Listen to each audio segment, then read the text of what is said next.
Here with Ohio State in these bowl type situations, now that you've got your opponent, everything's settled in, and you're in the playoff again, just kind of your initial thoughts and reactions to everything. Well, I mean, we're just first of all excited to be ACC champs, and we're still kind of soaking that in, and just trying to appreciate the moment. But we've got a week off as far as the players. They've got finals this week, and they need some time. Us coaches are literally, I'm leaving this afternoon. Everybody's leaving, hitting the road. We've got a very busy week of recruiting coming up, and between now and through next Sunday, and then the dead period will start. So we'll start back Monday week, and by that time, we'll have a good understanding of who we're getting ready to play. Obviously, we know Ohio State, and very familiar with a lot of their players. We've recruited a bunch of their players. I've seen them on TV several times, but haven't really studied them. So a tough matchup. That you don't make the playoffs if you're not a great football team. So we all understand that, but look forward to preparing it and getting ready for them. Is this team prepared for this playoff run, especially since you guys have gone through this whole grind of the playoffs? Yeah, I mean, I felt like we were prepared last year as well. That was a football team that was very, driven to win it all, and probably played one of our best games of the year in the Orange Bowl. But I think the experience certainly will help this team, the leadership of this team, because they have been through. We've played in big games, and this first round is a true bowl game. Even though it's technically the playoff, it's still just like playing Ohio State in the Orange Bowl a couple years ago. It's a big game, and everybody wants to win. But I think that our guys have confidence in how we prepare, but there's a little bit extra buzz that comes with the playoff, as opposed to just being in the Orange Bowl or whatever. So hopefully that'll help us as we go through the process. What's the reception been like? I know you've only been back for a couple hours, but what's it been like? It's been great. We got in about, I think it was about 5:30 or so, and it was raining, so there was only like 3 people there. There were three troopers out there standing in. It was freezing rain, but it's been great. Literally slept just a couple hours, and then we were back over as a team. That was fun to be able to celebrate with the team that moment, and to see the Clemson logo come up, and I know how hard it is to do that, and the daily grind that it takes to get to this point, just to have a chance. And I'm just so thankful for our players and their buy-in, their belief, their work. It's a special time to be a part of Tiger Nation. What's your relationship like with Coach Meyer, especially since you guys spent a good bit of time together a couple of years ago? Yeah, well, I actually have gotten to know him very well over the last several years, and we spend a week together every year on the Nike trip, and he's been great. He's been great. Good guy. Got a great wife and a good family. In fact, I think he just became a granddad today. Maybe today. I think I heard that correctly. So. He's excellent. I mean, he's always been really good to me, and same thing to Kath. So we look forward to seeing them. And at the end of the day, we both got a job to do. We both want to win. This is about getting our teams ready to play, and one of us will win, one of us will lose. But no matter what happens, we'll enjoy spending some time together in February on the Nike trip. You looking forward to going back to the desert? I am. I don't really remember it. Last time it was such a blur, such a business trip. It was just like a little longer road trip for us, because we got out there and it was just like you had a little banquet and you had a press thing the next day, and you had one practice, and then it was just boom, you're locked up and ready, and then it's the game. It was just such a focused situation, but so I don't remember a whole lot about it. Other than we were at a great hotel, and the venue was incredible. It was a beautiful stadium, and I look forward to going out and being able to get ingrained in the community a little bit more and check out the area. I actually played in the Fiesta Bowl in 1990, so I spent a week out there and had a chance to roam around Phoenix and some of that stuff as a young buck, but in my much more wiser days. Look forward to seeing Arizona from a different lens this time around. So we'll spend some time. We'll make sure we enjoy the trip. This will be, like I said, this is the bowl part of experience of their postseason. So there'll be a lot of things that we'll do, and the guys will get a chance to see what Arizona's all about. And I got some guys out there with the Cardinals, so I look forward to hooking up with some of them. So it's going to be fun. It'll be a lot of fun, and we got a lot of logistics to plan and all that stuff, but definitely looking forward to it. I know you're so locked into the season, but when you look at the 4-team playoff, do you feel like the committee got all 4 teams right this year? Well, I mean, we could all sit around and debate on all that stuff all day long. At this point, it really doesn't matter what I think because I don't have a vote. At some point, I'm sure a lot of people have different opinions, but there were 5 or 6 probably very deserving teams, and they selected these 4, and all that mattered to me was that we were one of them. And so now we've got to get a chance we got to get this team ready, and we got a chance to go and compete. Your heart breaks for a couple of those teams that didn't have an opportunity, and you'll have to ask the committee what their reasonings are on certain things. But for us, I think it's 4 great teams and 4 teams that are very capable of winning the national championship. There's no doubt about it, and we're glad we're one of them. Yeah, but do you feel like it's more difficult to get to this point the first time, or to get back the second time? I think definitely to get back. I don't think there's any question about that. To sustain success is very difficult, and because sometimes people can get complacent and things like that. But to maintain the sense of urgency, the standard of excellence, the daily commitment, pay the price all over again. That speaks to the culture that we have in place.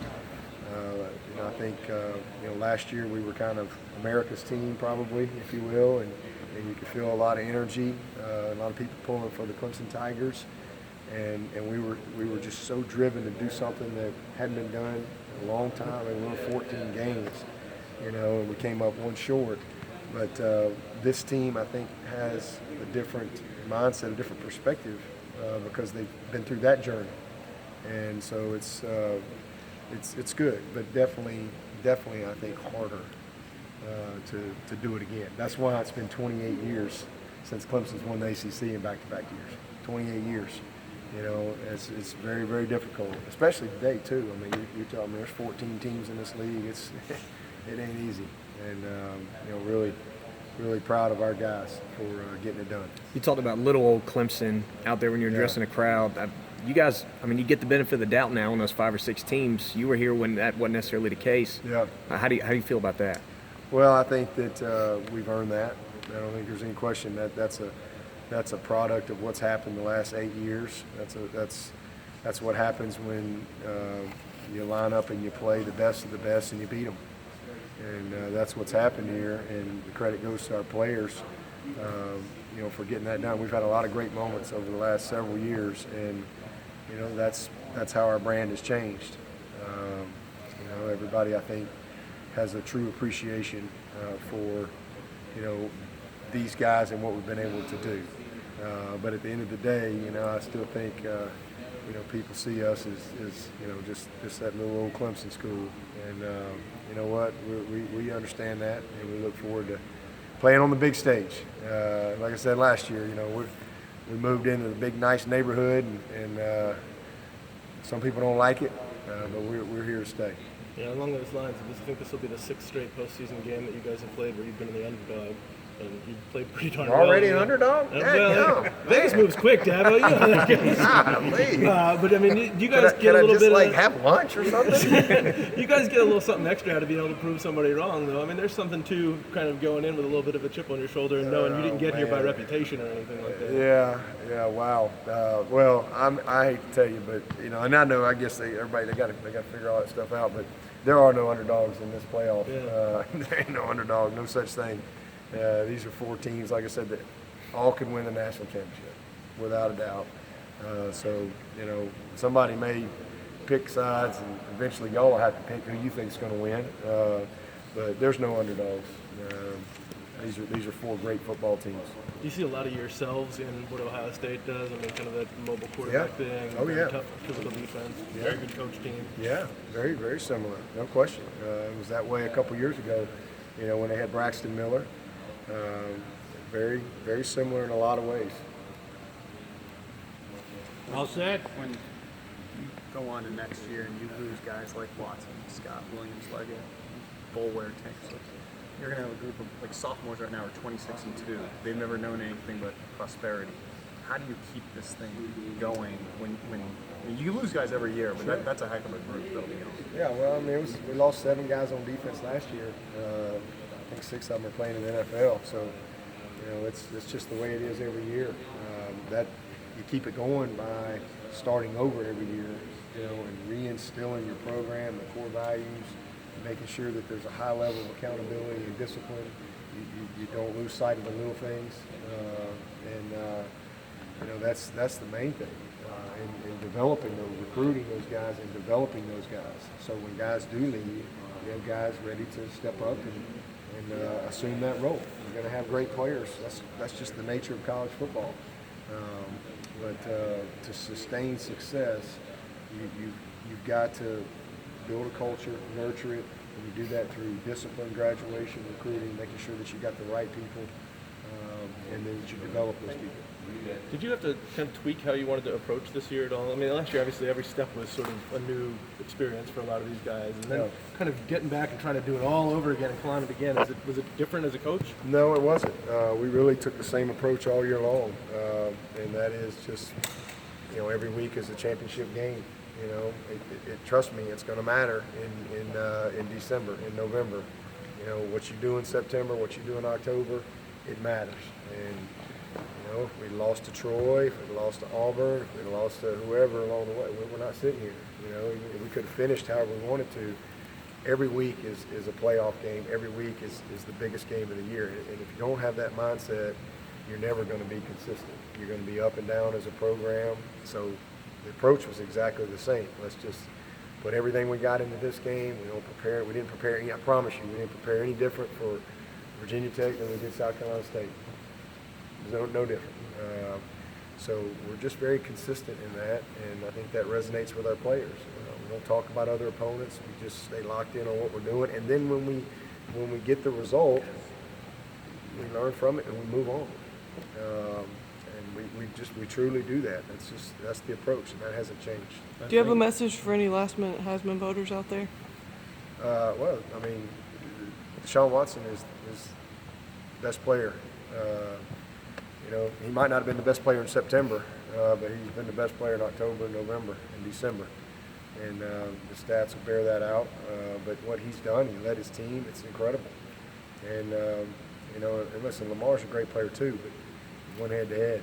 And, they lost 3 games, and we lost 1 by 1 point. And in that game, our quarterback threw for 580 yards. So, he's just incredible. I think he represents everything that you could possibly want in a Heisman. He has made college football better in his 3 years. So I don't have a vote, but if I had one, he'd be an easy guy. He'd be the easiest vote ever. What he's meant to this team, if you really sit down and study him, the drives that he's put together, the throws that he's made in big-time moments has been incredible. 13-0 at this time last year, 12-1 this year. Look at the teams that we've beaten. It's been incredible. So he's the best player. When you take stock in these last 12 months, since the last time he was in New York, the award circuits, the camps, the magazine covers, the scrutiny, everything he's been through, has this year been probably different for him? Has it been tougher in any ways for him, more challenging just with all the eyes on him and trying to get this team to where it is now? You'd have to ask him that. But I think that certainly he knows that it comes with the territory. And he came into last year with a lot to prove, coming off of an injury. And last year it was, he can't hold up through the season, all that rhetoric. Well, he played 15 games and was, I thought, the best player in the country last year. I didn't think it was even close last year. It just is what it is. And then this year to come back, having done all of that, and then all the stuff that comes with it, I don't think there's any question that the expectations and pressure is even higher for him. Here we are, we're 12-1, and we're the ACC champs. And time after time, and you just look at the drive on the road, the drives in Tallahassee, the drives at Auburn, big moments, the drives in the Louisville game. You know, Lamar Jackson had the ball 100 and something snaps, and we turned it over 5 times. Deshaun had it 60. I think we scored 5 or 6 touchdowns in like 2 minutes. Yeah, six touchdowns. 5 under 2 minutes. 5 touchdowns in 2 minutes and 35 seconds. It's unbelievable. And you know, so he's just handled it like a champ, and I think that he has a great presence and mindset going into, you know, where we are right now. So, you know, it's certainly not easy to do what he's done, but I don't know how you can handle it any better. Of his big drive, I think the one last night, after he throws the tip pick, defense gets a 3 and out, backed up to I think, the 12 or something. Yep. He throws 3 for 3, runs 4 times, gets 70 yards. Does that show his It's what he's response? always done. Every time he's had a mistake, he's always responded. Always responded. And you know, he's just special. The way he prepares. You know, if all these Heisman people knew what I knew, it would be a lot easier vote for them as well. But you know, hey, I don't sit around and study other people, and I know there's other great players out there, but he's been that way since he got here. He always responds. Guys, we got to let him go. He's got to fly to All New right. York. All right, guys.